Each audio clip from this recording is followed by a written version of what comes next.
gets mentioned so many times by artists of many different genres as being a major influence, and rightfully so. Um, Talking about Sister Rosetta Tharpe.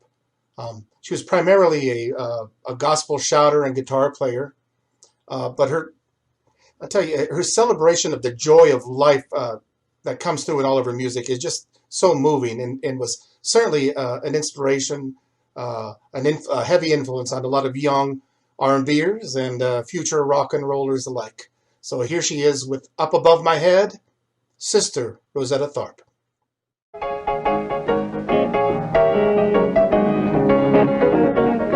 Above my head, I hear music in the air. Up above my head, there is music in the air. Up above my head, music in the air. And I really do believe joy somewhere. All in my room, music everywhere. All in my home, music in the air. Up above my head, that is music in the air. Well, I really do believe joy somewhere. Up above my head, music in the air, music in the air. Up above my head, that is music in the air. Up above my head, that is music in the air. You know, I really do believe joy somewhere. All in my home, music everywhere. All in my home, singing like that. Up above my head, there is music in the air. You know, I really do believe joy somewhere. Oh yes, oh yes.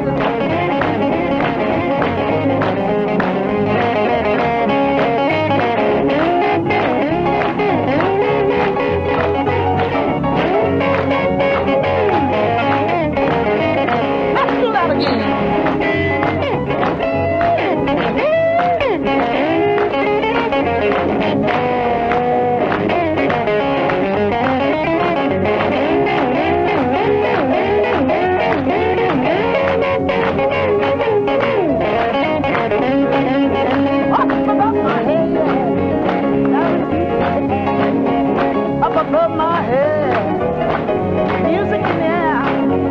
Up above my head, there is music in the air. Oh, good Lord, I really do believe joy somewhere. You know, all in my heart, music everywhere. All in my soul, it makes me whole. Makes me feel so good. It makes me so happy. And I do believe joy somewhere. Well, above my head. Thank God Almighty. Music everywhere, up above my head. And don't you know, music in the air. Up above my head. Music in the air.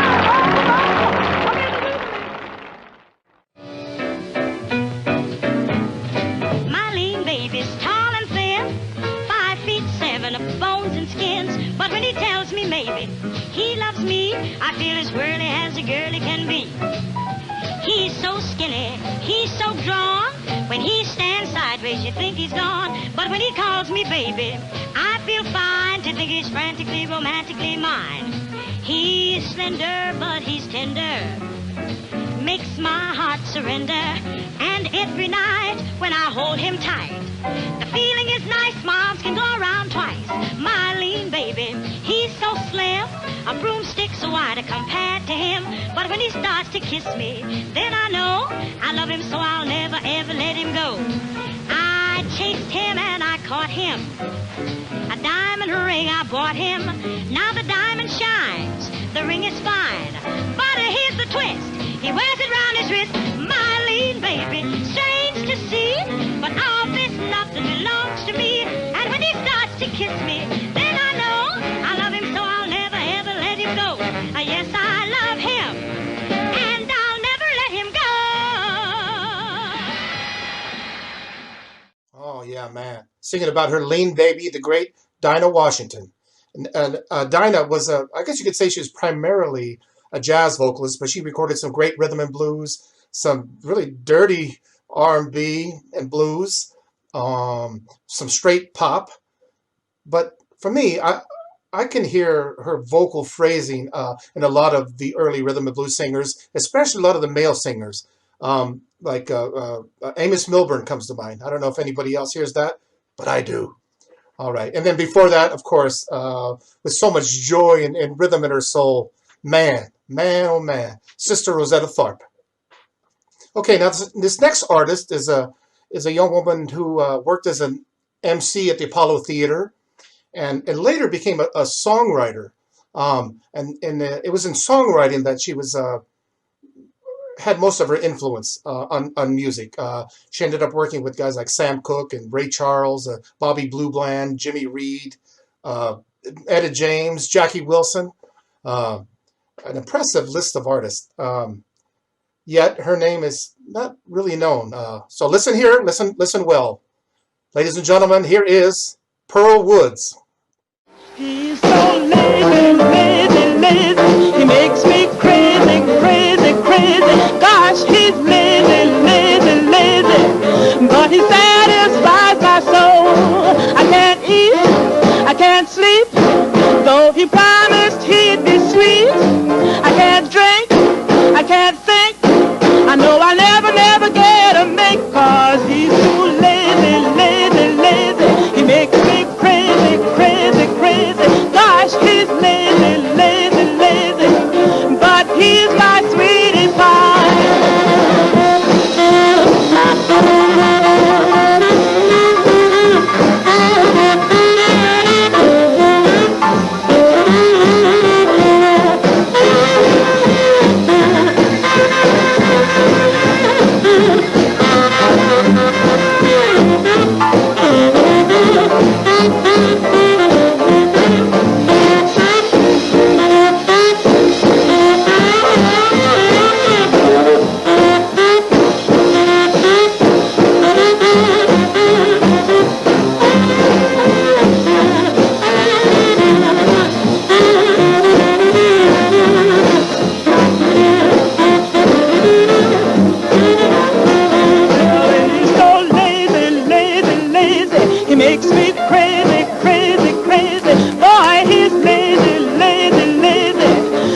He's my sweetie pie.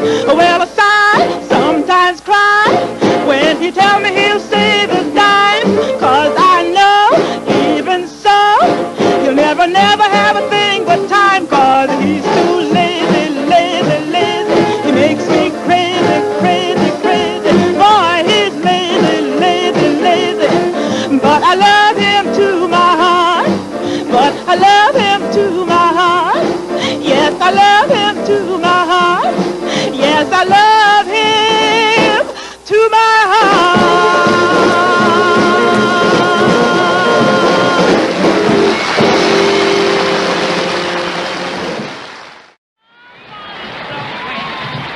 Must be praying for me. Somebody somewhere must be praying for me. Somebody somewhere must be praying for me. I'd sure like to thank it may be. I never done no wrong deed to nobody else. Only things I done wrong, I did them to myself. Yet bad luck always sinks me each day and every night.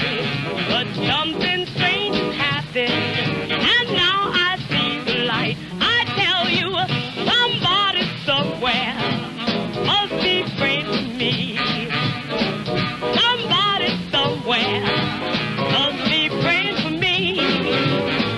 Somebody somewhere must be praying for me.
and that was Faye Adams with "Somebody Somewhere," a song with deep gospel roots. That makes sense since Faye grew up in the church and started singing gospel music with her sisters at a very early age. Then eventually was discovered by Ruth Brown, today's featured artist. Then Faye went on to have a gigantic career of her own, had some huge hits, the biggest of which was "Shake a Hand," and sold millions of records throughout the 50s. Then in the early 60s, she gave up the R&B business, the R&B racket, and went back to the church, went back to gospel music and family life. And I'm very happy to say that at the age of 97, Faye Adams is still with us, living in Newark, New Jersey, I believe. All right, Faye Adams, thank you for your music. And before that, who was that? We can't forget Pearl Woods. All right, time for another break, friends. Man, this is fun. Hope you're digging it. I'm going to get ready for the next round of videos, the Solid Senders. We'll see you in a bit. Thank you.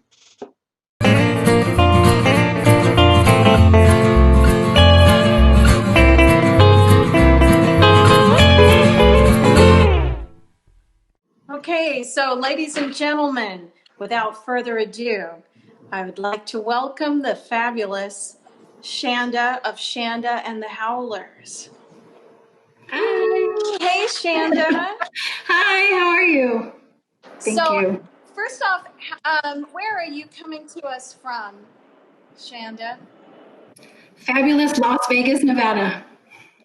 Well, I'm really happy to see all the success that you're enjoying and all of the touring that you've been able to do in Europe and at all of the festivals. So I want to ask you,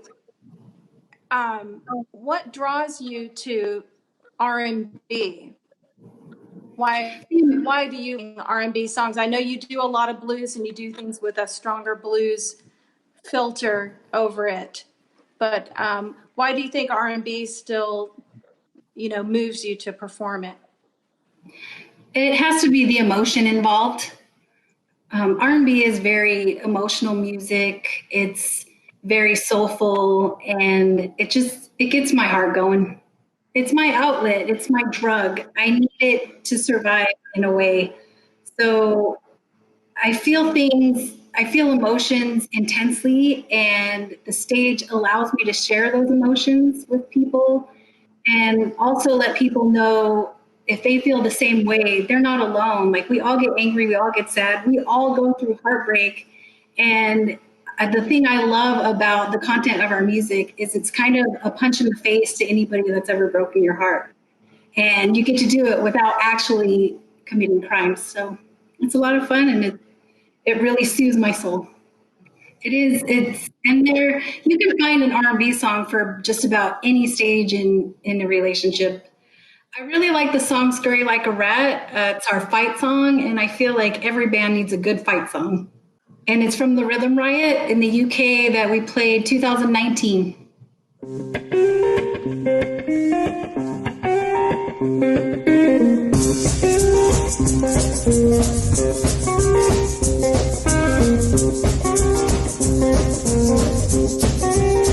Too early in the morning, I'm calling on my phone.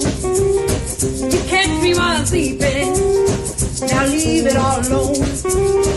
With you whining on my doorstep, there ain't no use in that. You said enough already, don't try to take it back.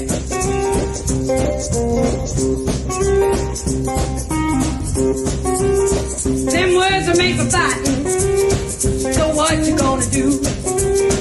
Come up a little closer and let me tell you about the truth. Oh, you think you got me shaking? The heart is where you lack. You're stirring up the trouble, don't try to take it back. Hey!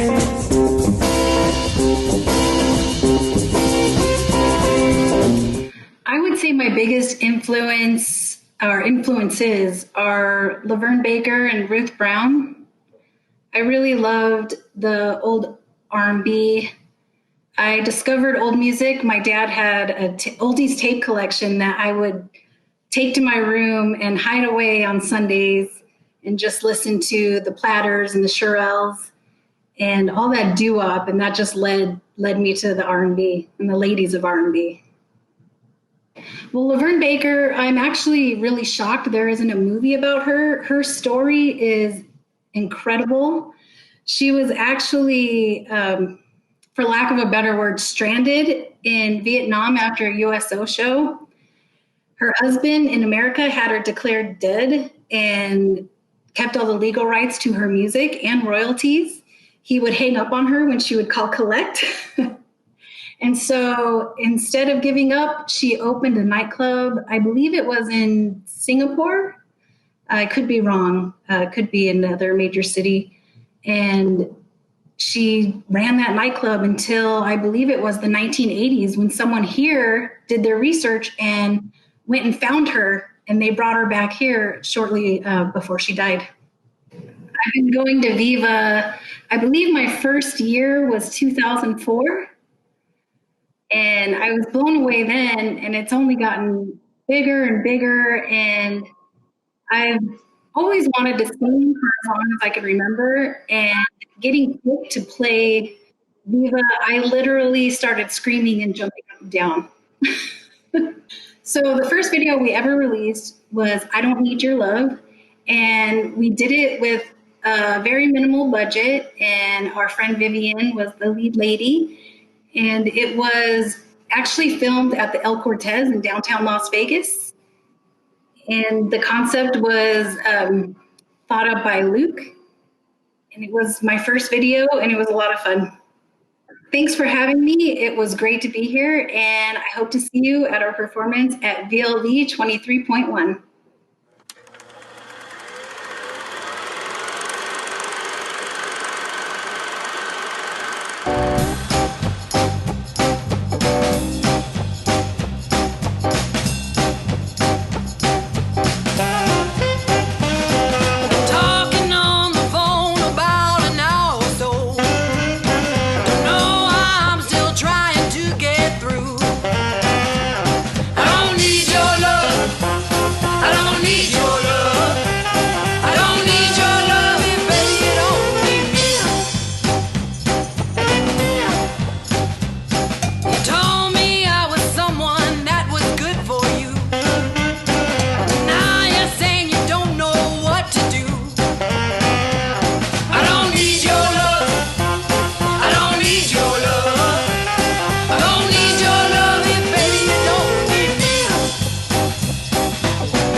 Ladies and gentlemen, At this time, I have the honor of introducing Abbey Girl's tribute to Ruth Brown, the Tony Award-winning Queen of R&B, who is a Rock and Roll Hall of Famer and a recipient of a Grammy Lifetime Achievement Award.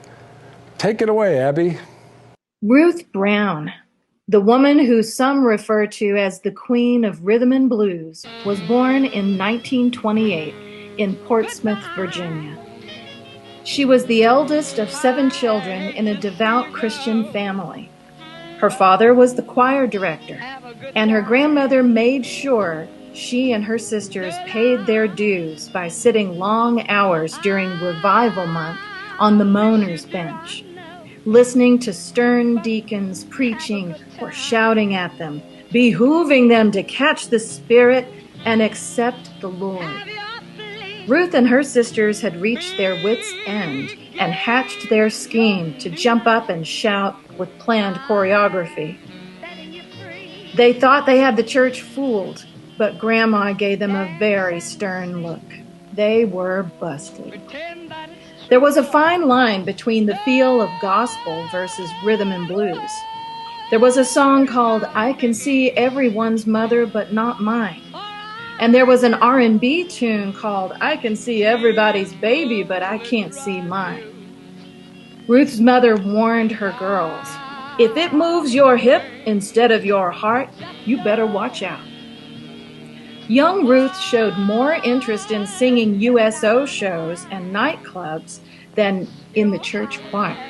And by the time she was 17, she ran away from home and eloped with trumpeter Jimmy Brown. They headed out for a month-long tour with the famous Lucky Melinders Orchestra. When she got fired from the group for delivering a round of drinks to the band, she was picked up by Blanche Calloway, the sister of Cab Calloway. Blanche became her manager, and following a show with Duke Ellington, Ruth got her chance to audition for the bosses at Atlantic Records in New York. Before she could make it there, Ruth was in a car accident where her foot was badly injured. It would take a year to heal. She signed her contract with Atlantic from her hospital bed. Ruth would go on to record several hits for Atlantic. The record company acquired the nickname The House That Ruth Built. And one of her most popular hits, Mama, He Treats Your Daughter Mean, begins with that itty-bitty headed tambourine straight out of her gospel roots. Let's have a listen and see her command of that tambourine. That I will.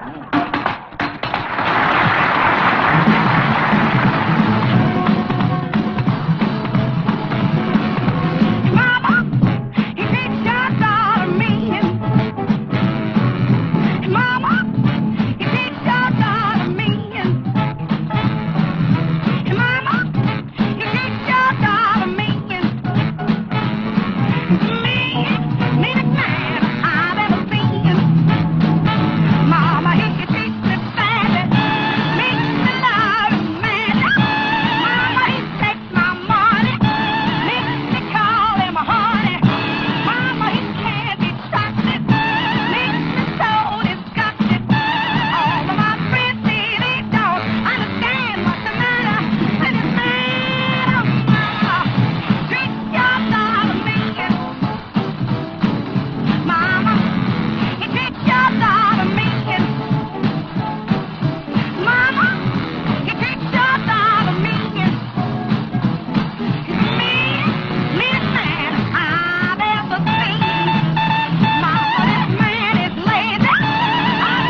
Another reason Ruth Brown was so popular was her poise and elegance with her gowns and hairdos. But life on the road as a Black touring musician was far from the glamour presented on stage.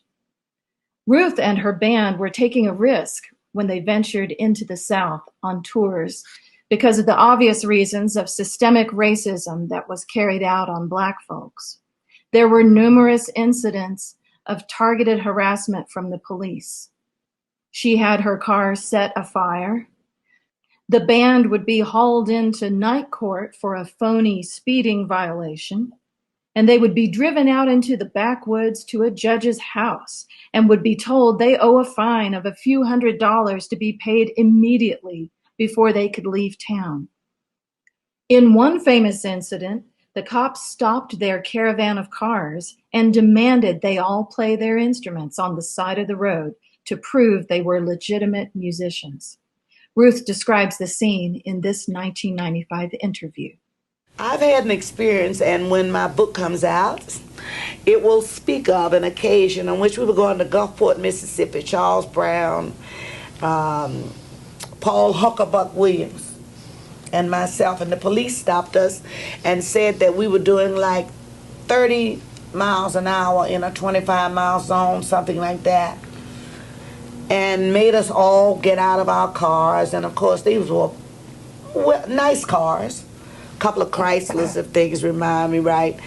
Anyway, what we eventually had to do was, when we pulled out all the instruments, to prove that they weren't stolen, we had to do a concert on the side of the road. Ruth explains that this is why she's so passionate about what she was doing. They went through so much to reach their audiences. How did you, when you traveled from town to town, how did you deal with the hotels or lack of hotels? There were none most times. Lack of hotels is what it was. What you had to do was, you always left in time to get into the city where you were going to work and get there early enough to go down on what we call the main drag. You know, you'd get in town and not know just where to go, and when you'd ask instructions, usually they would say to you, find the railroad track. And once you find the railroad track, cross over. You understand? Once you get on the other side of the track, that's where you're going to be performing, in that immediate area. So what you did was get down to the main street, go to the local restaurant. The fellas would find the local barbershops. At that time, they were having the do's, you know, with the do-rags and whatnot. And they had to find somebody to comb that. Yeah. But you would get into that neighborhood and inquire of somebody, most times, who had a house and some extra rooms. There were a lot of what you call tourist homes. You know what I'm saying? And you'd go and get a room there. And I can remember many times, and I've gone in and people have like doubled their children up and took the room the children were sleeping in, to give to me and my assistant or something, and members of the band. Usually there was a restaurant, and upstairs they would have some rooms. And that's where we would stay. I mean, we did not have the opportunity to visit the Holiday Inns, believe me. That was not. Breaking barriers. That is what this music did.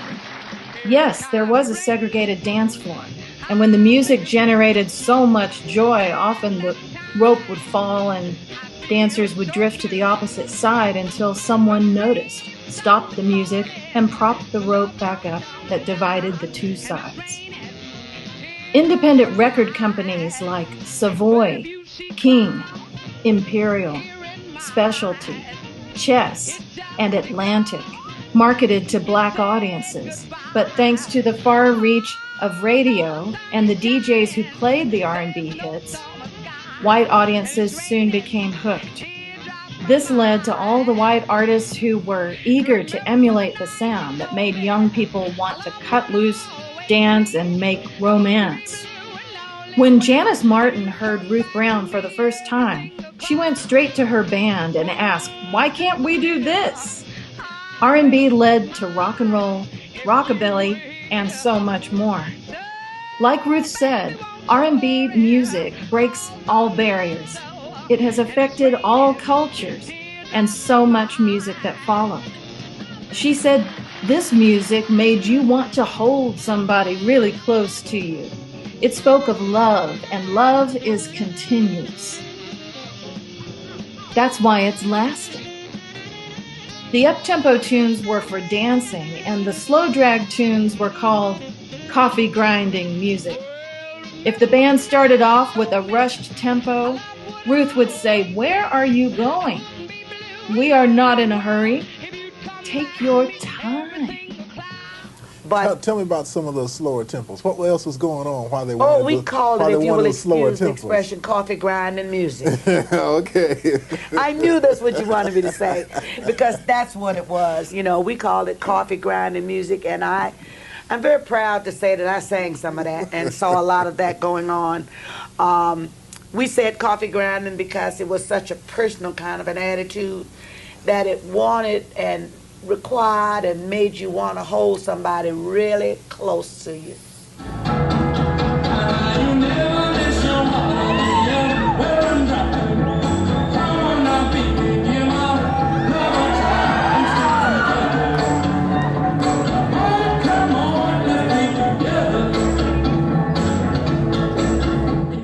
Here's her advice to younger singers. She says, think about the words and the melody. Make a listener believe you. The singer's job is to make that song apply to the listener. Make it believable. Look in a mirror. You can focus on someone in your audience. You can lock eyes. And eventually, she says, you will hear yourself. Thanks to Ruth Brown for putting that message across so beautifully. Her approach to music and her regard for other people are traits we should all emulate.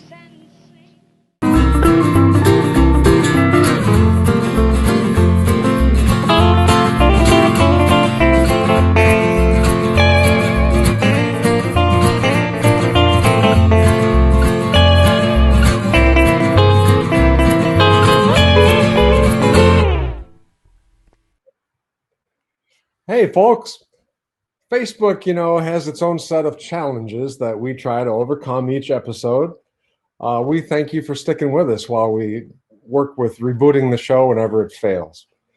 Isn't it great the job that Big Sandy and Abby are doing on this Women of Rhythm and Blues show? I'm so proud of them. And I'm really proud of all of you for the donations that we're receiving from you. It really helps the musicians out during this time of the damn panic. But, there's so much talent on these shows every week, and so much time is put into them. And we have viewers all over the world. So thank you again for tuning in. If you want to see our entire catalog of Eclectic American Roots episodes, and there's over 20 of them, please go to YouTube, where you can see them at Stellar Jax. That's our special channel, Stellar Jax. Check it out. Every show benefits our musicians, and they really need your help right now. So if you need to open a new browser to go to stellarjax.com and make a donation, please do. On Venmo, you can go to JAXhideaway. And Jax, of course, is JAX. But enough about money. Let's get back to some music. All right, folks, and so now I would like to present one of the most popular R&B singers in our SoCal scene right now, the lovely Miss Shannon McDonough. Am I pronouncing your last name correctly? Yay! Yeah, fanfare. actually, very, very well done. I actually just go by Shannon Mack because my last name is so long and so complicated. So, why are you drawn to R&B? Why do you like performing R&B with the Moontones for audiences? Why R&B and why not pure rockabilly, like Janice Mayer and rockabilly? Sure. Yeah. And I guess I never really thought about it. I did start in Minnesota with rockabilly. I mean, that was really where I did start. And slowly, even with my band in Minnesota, we did start trending more towards the R&B and the blues. And I've always loved Etta James, of course, and Ruth Brown and Me too. Baker. There's something about there's just something about the emotion that they're able to put into the song with their voice. And I guess I've just always wanted to emulate that. I never really thought about it before. Thanks for asking me about I think that's the key. I think is that's giving the key. it some thought. Well, this is a real treat for me to get to talk to my contemporaries, other women in the scene who are doing R&B, and everybody has their own special angle on it. I noticed with your band, with the Moontones, it really attracts a huge dancer set, although it's not only dancers, but definitely the dancing set of folks really love what you guys do. Oh, thanks. And that was on purpose. When I joined the band, it was explained to me that this is really going to be a band with the dancers in mind. And every song that was chosen for its danceability. And there's been quite a few songs that have been suggested within the group or from outside the group that are great songs, but it's just not quite danceable enough, so they didn't make the cut.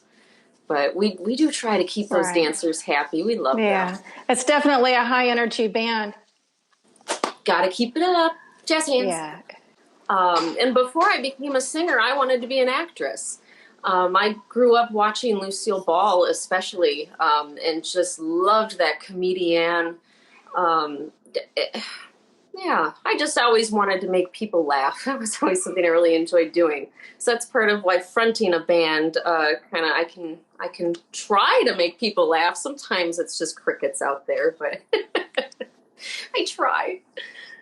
You know, we've been friends for a couple of years now, and I enjoy following your outside projects on Instagram and stuff when you post.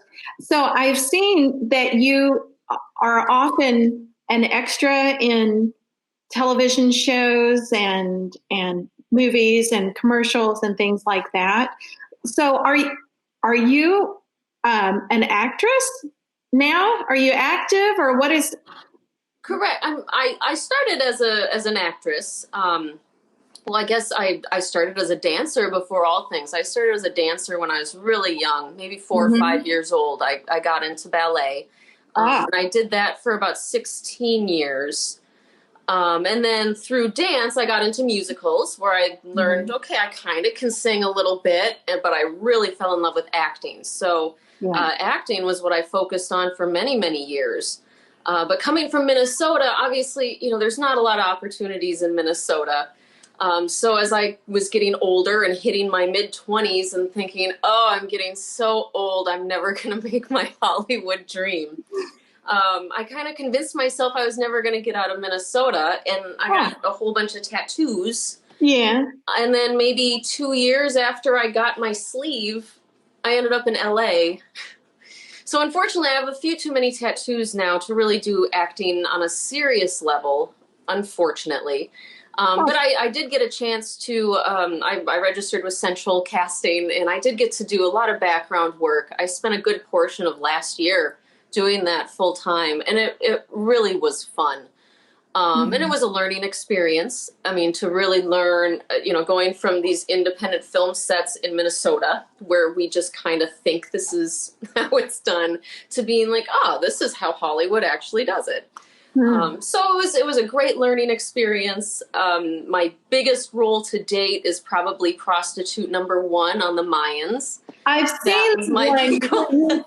Yes, I think I know the choreography to that. My parents were so proud. I remember the little move. Yeah, my little red dress. The little move that you had to do. Because when people are driving by, that type of character, you've got to catch their attention before. Right? You have one chance. You got one chance. Yep. So how do your acting skills play into your performing of R&B? Because a lot of times these songs are really storytelling. Well, and that's exactly it. I mean, I equate it very much so to musical theater. I put a heavy dose of that into my performance. And I've gotten compliments more than once from people saying that it's, every time they see me, even though it is generally a lot of the same songs, they say something like, it's just like we can see you living each song each time you sing it. It doesn't matter how many times we've heard you. And I think that's so important. You have to keep the performance fresh and just keep that emotion right in front of you, and just live out the song. Mm-hmm. And oftentimes there's an inside joke in a lot of these songs that have sort of suggestive lyrics or double entendres, and so you're telling a story, because when you look at videos of Ruth Brown and especially Laverne Baker, when she sings "Love Me Right in the Morning," she's in the whole face, and you better, she's so you better love me right in the morning. And you are such a great actress, and it never comes off as shtick. It's definitely, you're living the character and you're putting the story across. Oh, thanks, Abby. So, a little bird told me that the Moontones album is finally coming out, that people can actually get, or at least the first song, the release. Tell us about that. Correct. The album is finally available digitally. It's on all the digital platforms, every single one that you can think of. It's there. And any new platforms that pop up as well, it should just automatically be on those too. So wherever you look, you can find the Moontones. Rockin' Across the Universe is the name of the album. We have 13 songs on there. As soon as you finish one, you've got to start making the next one, working on the next one. It's not like we can play any shows. We might as well record, huh? Well, and you're going to make a lot of fans really happy. Oh gosh, I hope so. I hope everybody really loves it. We recorded over at Atomic Swag Studios with Shorty Poole. He's such a lovely, lovely man. I loved working with him. Of course, we had all of our standard players in it that you'll see on stage with us quite a bit. Myself and Bert. Bill Ungerman was lead tenor. We had Enrique and Carlos on tenor as well. Alex Hernandez sat in on Barry. And, of course, Lakshmi Ramirez on bass. Yes, that's my guy right there. And we even had a couple of guest musicians. We had Carl Sonny Leland play piano on You Better Dig It. He's fantastic. Yes, of course. And then Lakshmi's daughter, who's probably 14 now. I think last time I saw her, she's 13, but I'll bet she's 14. She was on Barry on That's All, which is one of my favorite tracks on the album. I love that. Anyway, that's a wonderful album for people to have in their collections, especially if you're having a party and you want to keep people dancing, because you know that when the Moontones album, every song on there is going to be danceable. That's the whole point. Yeah. The whole point. Keep people on their toes. Okay, Miss Mac. Now, do you have anything that you can share with the folks at home here? Some music that we can listen to, a video you could set up for us? Oh, absolutely. Well, this one in particular is a song. It's a track. And this is an original tune that I recorded with Patrick Windsor in the Blackmail House about a year ago. So it was in post for a while. He finally released it. But unfortunately, the release coincided with the George Floyd incident and the riots. So unfortunately, it kind of got buried under that, which, of course. But I would love people to hear this song. I'm very proud of it. It's called Isn't He Just Right?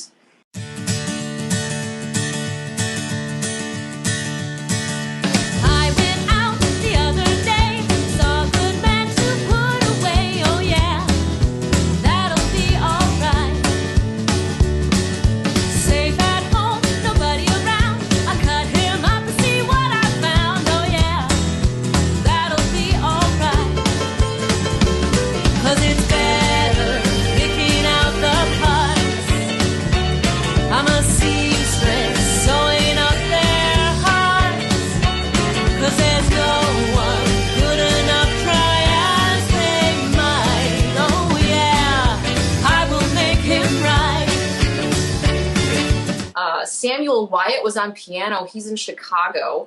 John Thomas was on tenor. He's in LA.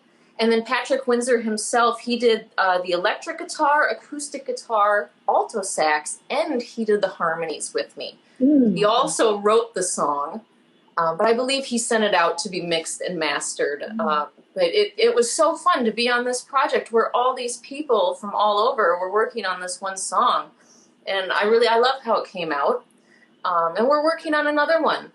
It's going to be a ballad. It's called Devil's Daughter. And I actually helped write the lyrics on that one. So this was going to be my first time participating in the songwriting aspect of things, and that's very exciting to me. That is very exciting because, like you were saying earlier with the Moontone song, usually you try to keep the songs very danceable. Yeah. So to hear that you're about to put out a ballad, I really look forward to hearing that. Okay, so which song from the new album are you going to share with us first, Miss Mac? Ooh, well, why don't we start with That's All. This is an Etta James tune that I just love to sing live. And again, as I mentioned before, this is the one where we had Leila Ramirez guest on the Barry sax. So have a listen to her. She does amazing. And I hope you love it.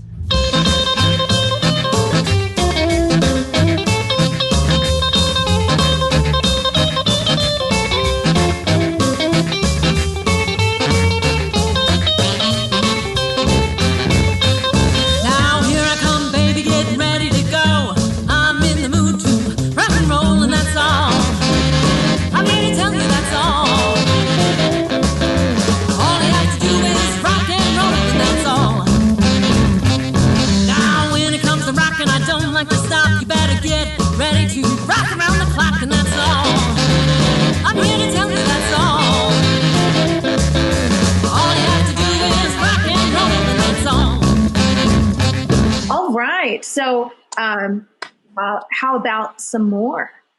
Another tune for us from the album. You know who I really love? I really love Laverne Baker. How about you? Oh, me too. Isn't she amazing? Yes. Oh, I love her. And it took forever for us to get a Laverne Baker tune in the show. But this one's Voodoo Voodoo. And I really hope you dig it. It's short but sweet. So grab your dance partner. Get ready. I was a snake, I started crawling on the ground. Thought I was a dog, I started barking like a hound. Thought I was a coyote, hollering at the moon. Stumbling and I fumbling like a flipper-mighty goon. He done a voodoo to me. Oh, he done a voodoo to me. Oh, just about as mixed up as a gal could be. He done a voodoo to me. If he couldn't have me all for himself, I wouldn't be any good to nobody else. I think he kind of meant every word he said. Sprinkling oogly googlies all under my bed. He done a voodoo to me. Yeah, he done a voodoo to me. Oh, just about as mixed up as a gal could be. He done a voodoo to me.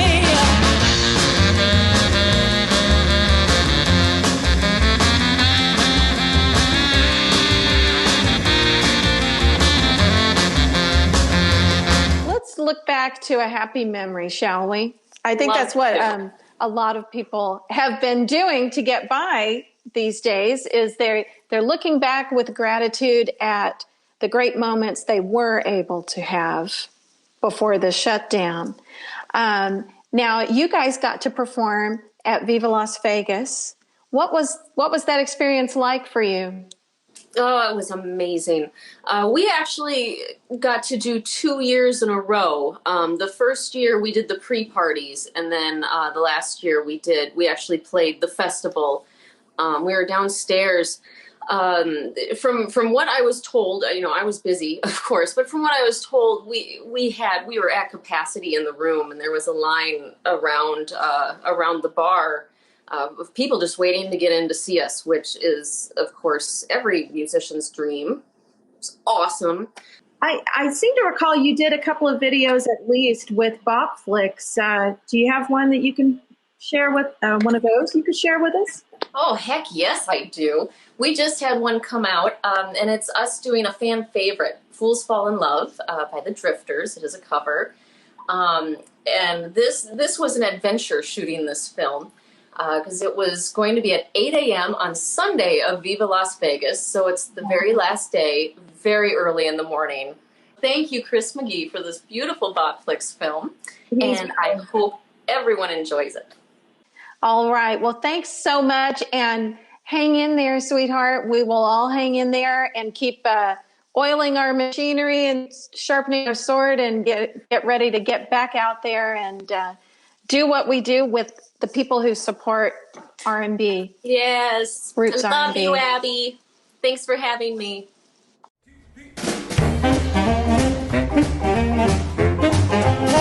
Well, fools fall in love in a hurry. Fools give their hearts much too soon. Just play them 2 bars of stardust. Just hang out one silly moon. Well, if they've got their love torches burning, when they should be playing it cool. I used to laugh, but now I understand. Shake the hand of a brand new fool. Well, fools fall in love just like schoolgirls, blinded by rose-colored dreams. They build their castles on wishes, with only rainbows to beam. Oh, and they're making plans for the future, when they should be right back at school. I used to laugh, but now I understand. Shake the hand of a brand new fool.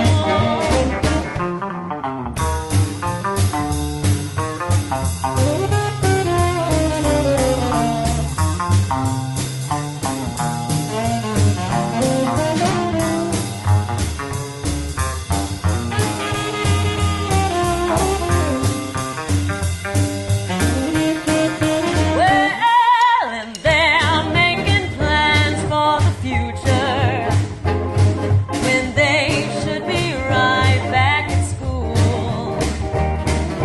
I used to laugh, but now I understand. Shake the hand of a brand new fool.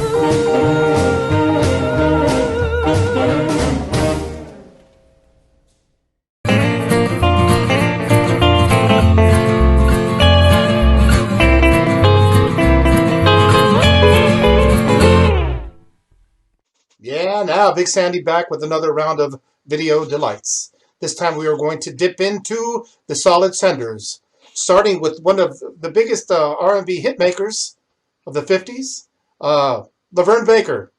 This time with the continuing saga of Jim Dandy. Seems like this time old Jim Dandy got married. Let's listen. One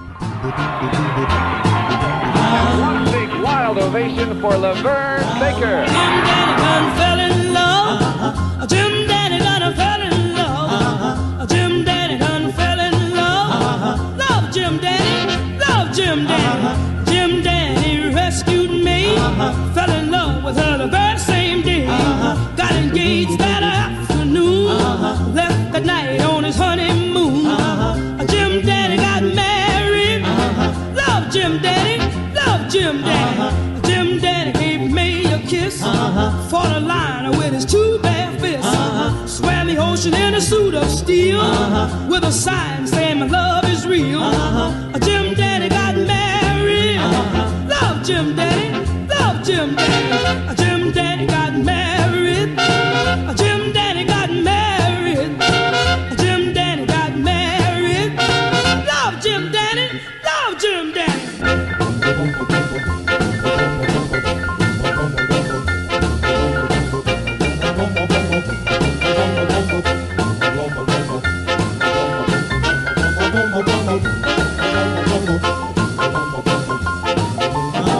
Jim Dandy was a nickname Dan, luckiest cat in the whole of the land. Love me so well it seems. In a month she was plumb insane. Jim Dandy got her married.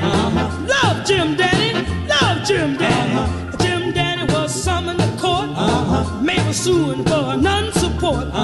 Judge Johanna, it will make you sob. Loving me is was a full-time job. Jim Danny got married. Love Jim Danny, love Jim Danny, love, love, love Jim Danny. Jim Danny got married, y'all.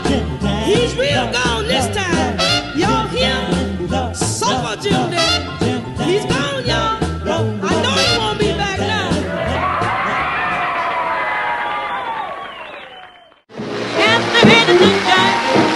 Everybody down but me. Yes, there is a giant to everybody down but me. I was standing in the corner just as high as I can be. Yes, there is a giant to everybody down but me. Yes, there is a giant to everybody down but me. I was standing in the corner just as high as I can be. Now some was drinking whiskey, some was drinking rum. Didn't have a glass so they wouldn't give me none. So they ready to drink to everybody down but me. I was standing in the corner just as high as I can be. Now I saw an old man, bag full of weed. That old man is raising by the weed. So they ready to drink to everybody down but me. I was standing in the corner just as high as I can be.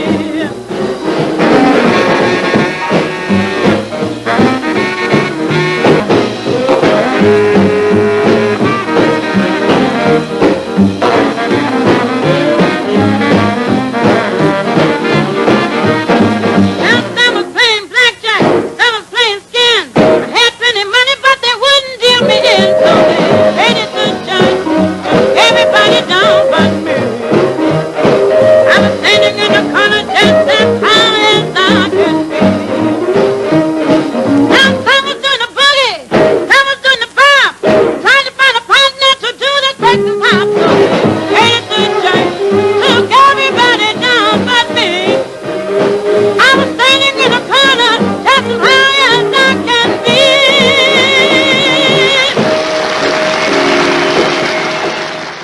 From the city of New Orleans, that was Linda Hopkins with her rendition of They Raided the Joint.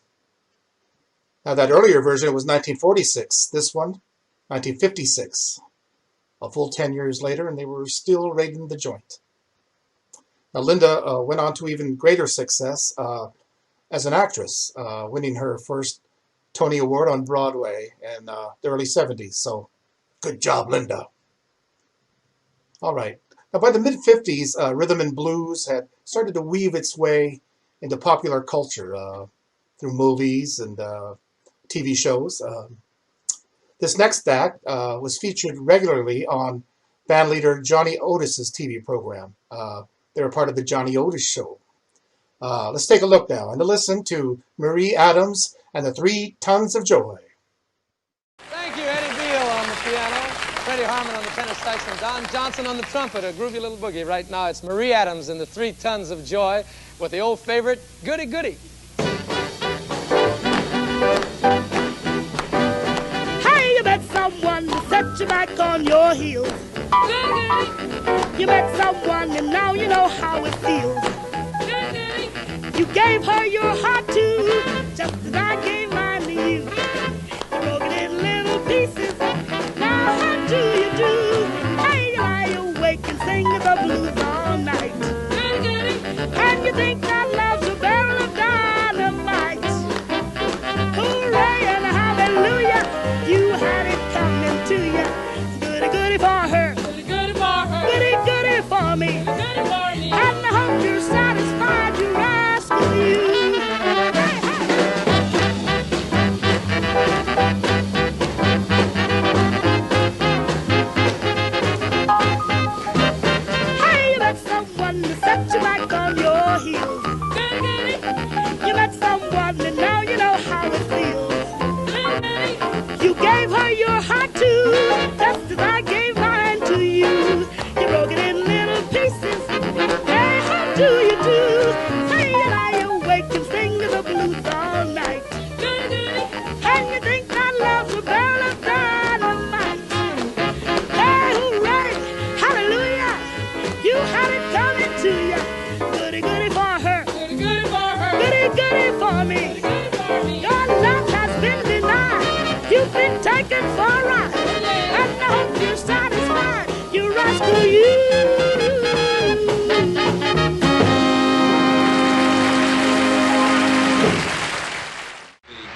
meet?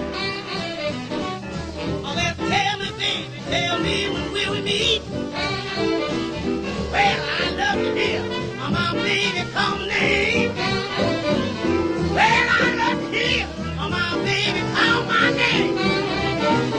Well, he called Louise, oh, doggone thing.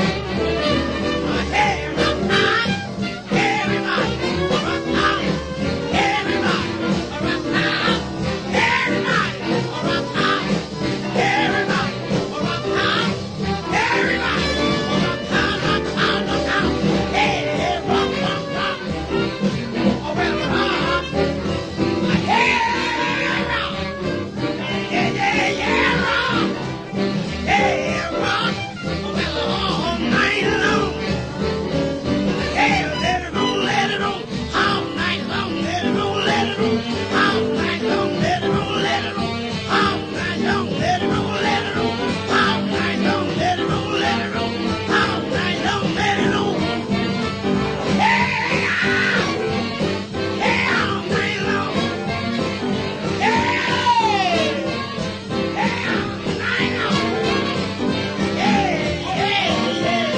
Yeah, all night long.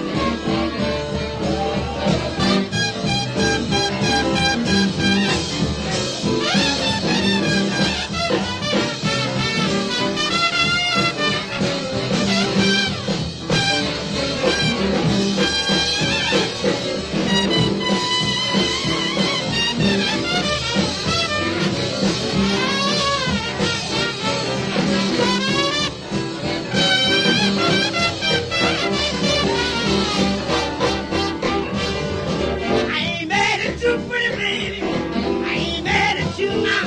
I ain't mad at you. Well, don't be mad at me. I ain't mad at you. Won't change the way you do. For this morning I ain't mad. Pretty baby, I ain't mad. Oh, no, I ain't mad at you. Well, don't be mad at me. I ain't mad at you. Won't change the way you do. Hey! Know you broke your promise, but you know you was telling a lie. Well, the day I wanted to quit you, or where you broke down and wanted to cry. Been running around lately, been running around and acting fly. Taking out insurance on me, hoping that I'm so now, but ain't now. Ain't mad at you, pretty baby. I ain't mad at you now. I ain't mad at you. I won't change the way you do.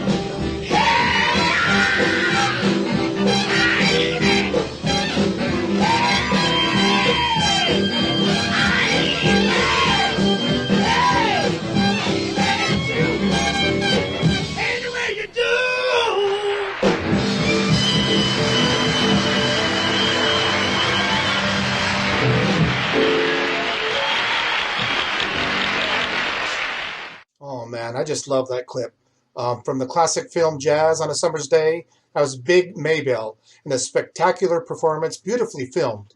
And which reminds me, I should mention that we got that clip and some of the other ones I've used this afternoon from our friend Rockin' Vic, who's doing some great things on his Hepest of the Hep YouTube channel, restoring and enhancing old video clips like that. Some really great stuff he's been doing. So check him out, like and subscribe, Hepest of the Hep on YouTube. All right, time for one last break. I'm going to go grab a couple more sips, and I'll be back as we visit today's women of rhythm and blues. Okay. See you in a little bit, friends.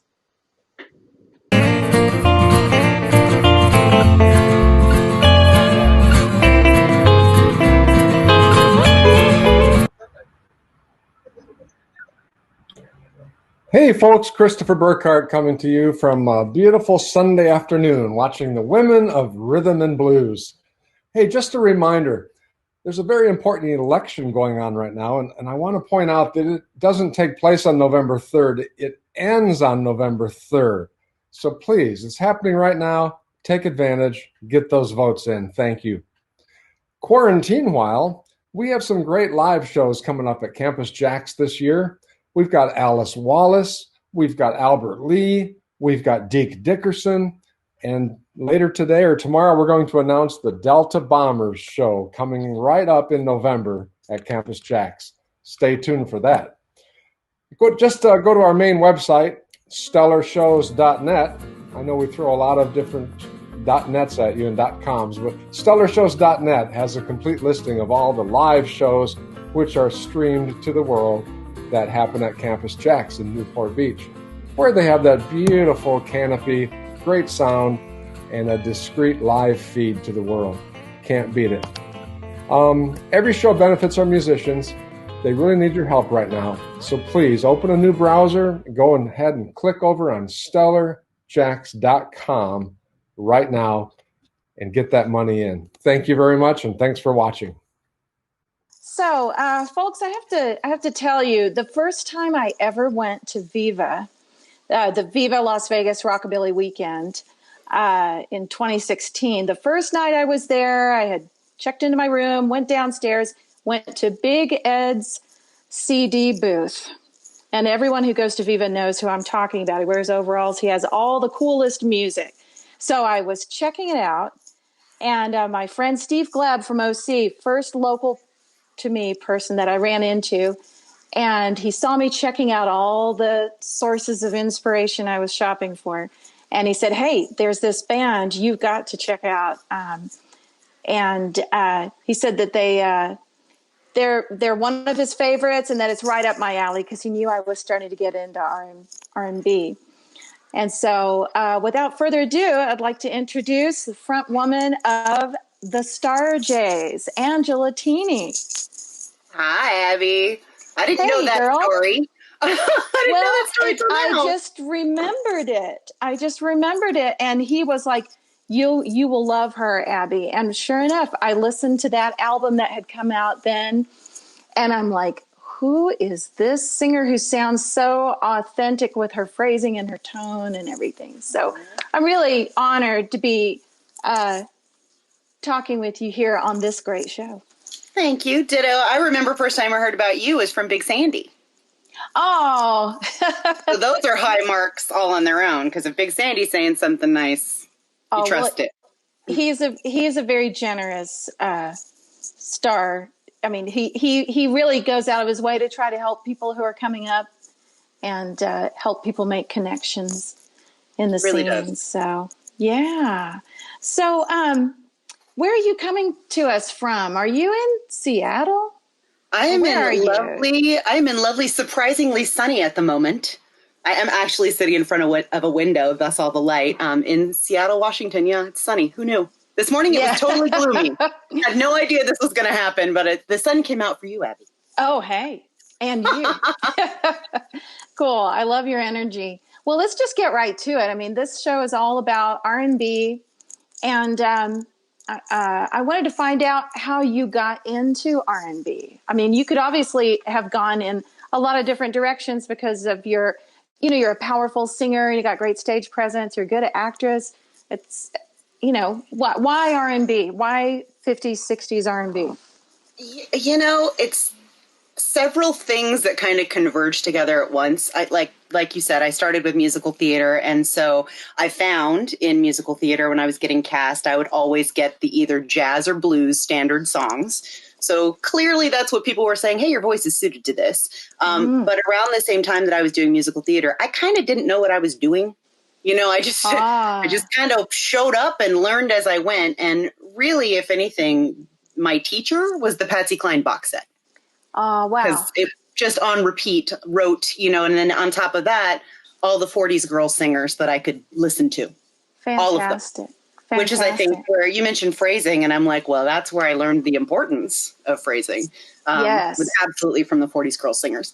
And then on top of that, my mom was always a really big, blues fan, and she told me first about Big Mama Thornton and Big Maybelle, and I was like, I didn't know who. I mean, I remember hearing the songs, but I couldn't put the songs to the singer at the time. Right. And she was just always very into the blues. And so it's also partially her. And then as far as the band I ended up putting together, I always attribute it to Do you know who Joe Miller is? Joe Miller and her Burley Roughnecks used to be in this band called Ranch Romance in the 90s. Well, Joe would have me get up and sing with her, which as a singer, you know, she's so amazing. I was always just floored when she'd ask me to. But she told me, I asked her, you know, how did you form the Burley Roughnecks after you'd done Ranch Romance? Because it's kind of the same, kind of different. And she said, you know, I just wanted a band that I would want to dance to. And that's kind of partially why I didn't do country, because a lot of country tends to be sad. And you can tell from my personality alone, that's not me. So I didn't really want to sing that all the time. Like, let's get the party started. Yeah. Well, you know, something more upbeat, something I would want to dance to. That's exactly how, and Roy and I are the same way in the Starjays. We write all the songs with that, you know, idea. We're both dancers too. So we want people to want to dance to our music. We want to dance to it. So that was really where it went, where it came from. All those things converging. Roy is really the musician and I am the singer. So he is the man with the plan to help me arrange things. But, you know, and he also helps me, you know, sometimes come up with a word if I'm lost, or a phrase that he thinks is better than what I've come up with. So it's very collaborative. Right. I just want to make that clear.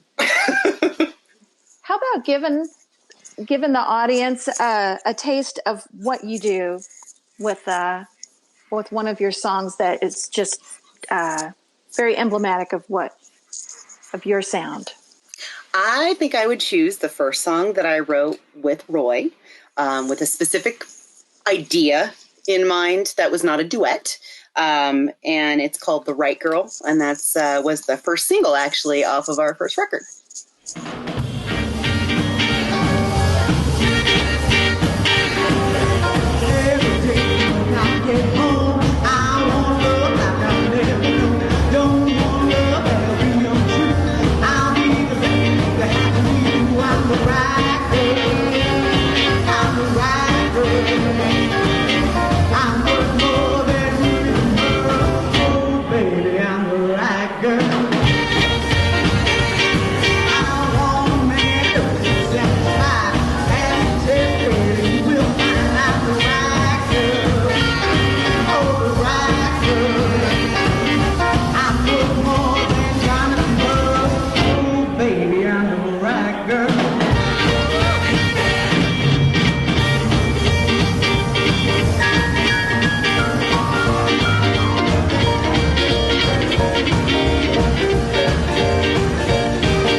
So Angela, I want to ask you about another aspect of R&B. I mean, how do you feel? How do you like the subject matter of a lot of R&B songs? You know, the themes that tend to come up in R&B tunes.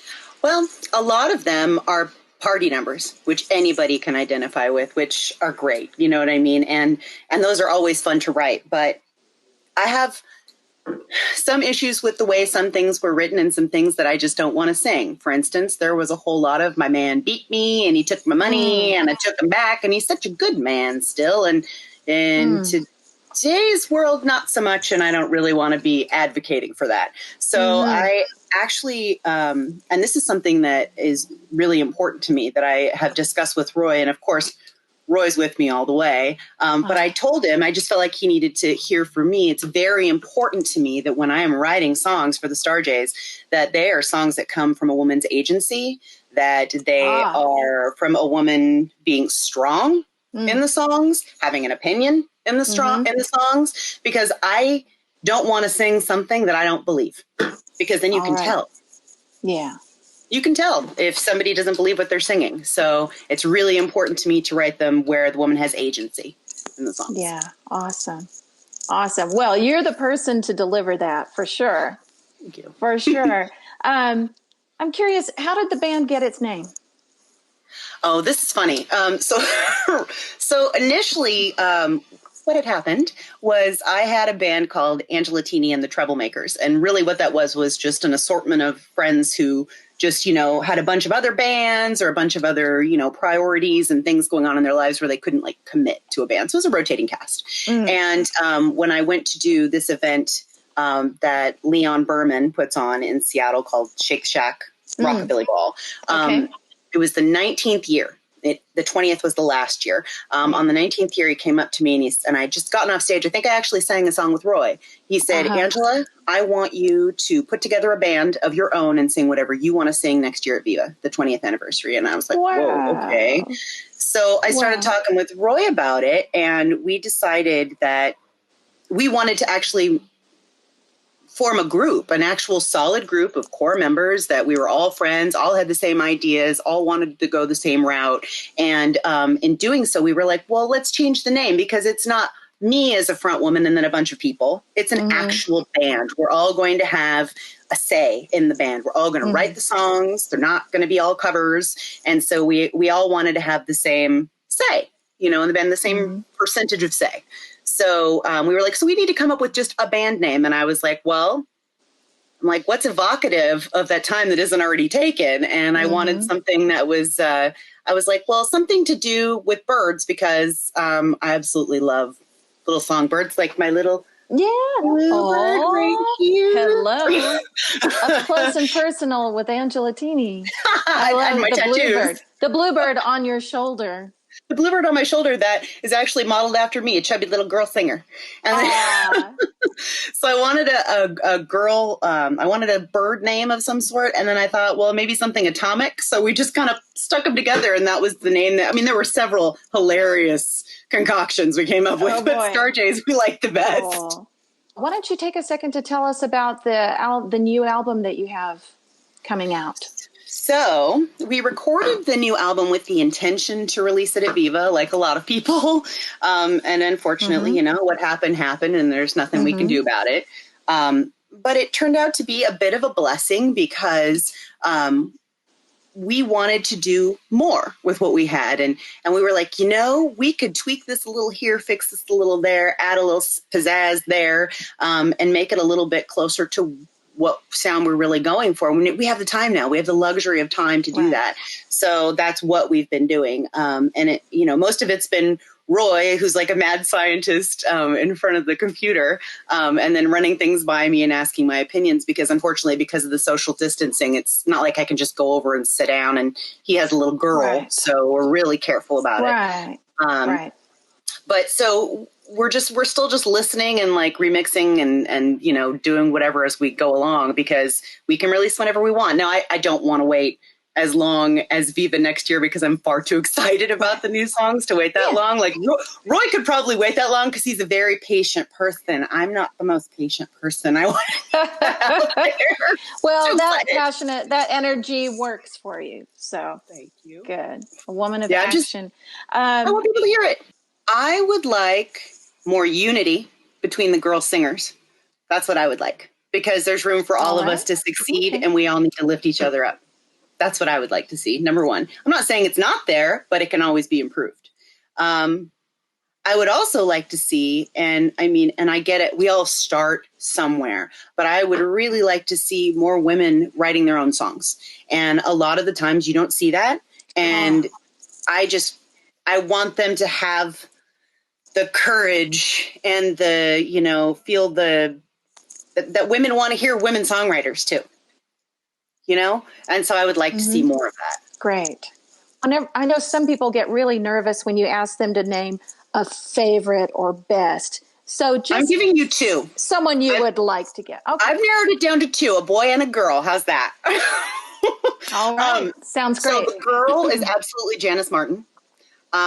because like me, a white girl with a big voice who really loves R&B and wants to sing black music. And I know from Robert and Ashley, who've played with her, that we would have gotten along. And so I can't imagine a more fun day than hanging out with Janice Martin.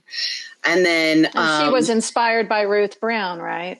Didn't Exactly. she hear Ruth Brown and she was like, why can't we do this? Precisely. I feel like she's my mirror image, but older.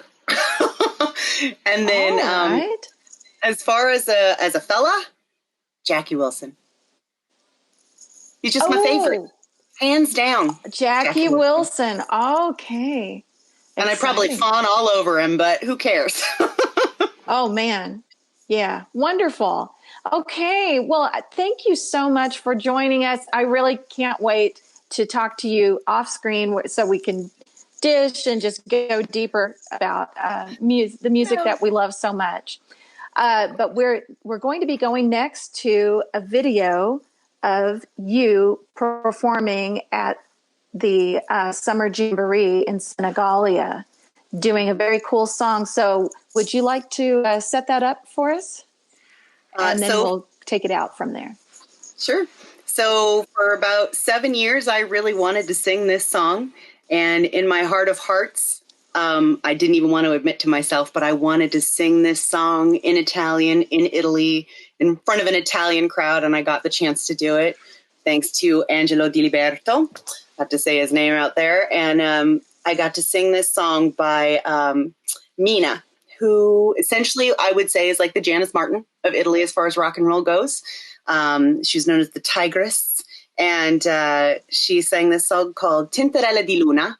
And what that actually means is moon tan. So it's about a fair girl who lives in Italy. So I know a little something about it. And the most fun part was I didn't know what to expect. The entire audience sang the song with me. And that was pretty awesome moment. That was probably my best moment on stage yet. Wonderful. Wonderful. Well, here's to many more exciting moments in the world of roots R&B. I can't wait to see what you write next, what you do next. But thanks so much, my R&B sister. Thanks, Abby. Però sei un po' paonazze, sono le ragazze che prendono il sole, ma ce n'è una che prende la luna. Tintarella di luna, tintarella come la te, tutta notte senza tetto, sopra tetto tutti gatti, e se c'è la luna piena, su, dimenticati di là. Tintarella di luna, tintarella come la te, tutta piena le cupele, tutta belle belle belle, e se c'è la luna piena, su, dimenticati di là.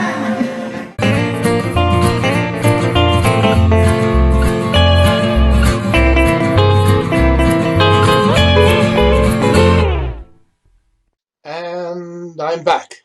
All right. Hope you're having a good time, friends. I know I am.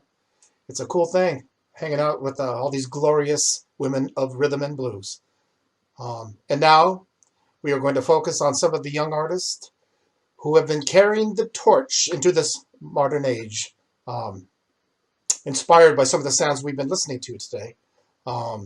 First off, a stylish young lady from Southern California who was graced the Las Vegas lounges and played prestigious private events in undisclosed locations.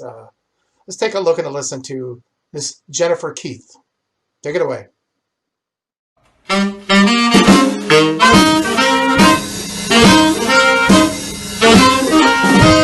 Every time it rains, I think of you, and that's the time I feel so blue. When the rain starts falling, my love comes coming down, and it's raining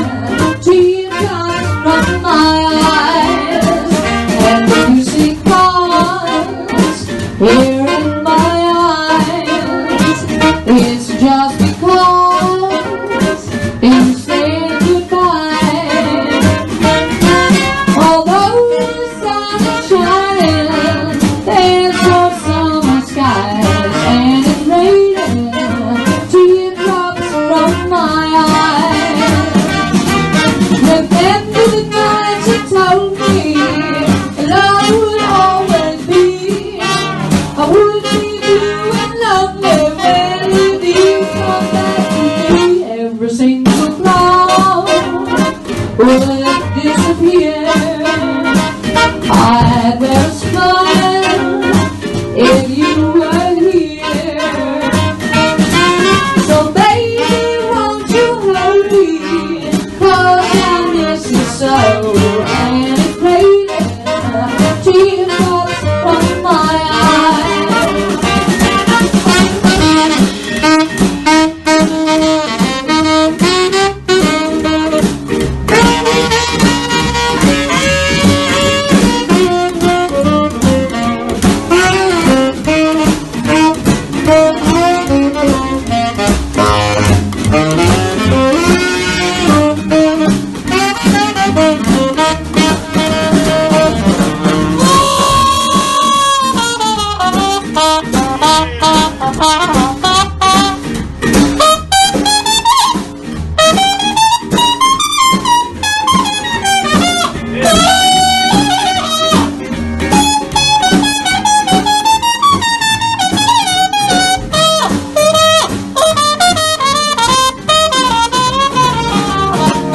Remember the night you told me our love would always be. I would be blue and lonely when you come back to me. Every single cloud would disappear. I'd wear a smile if you were here. So baby, won't you hurry, 'cause I miss you so. And it's raining teardrops from my eyes. Oh, hurt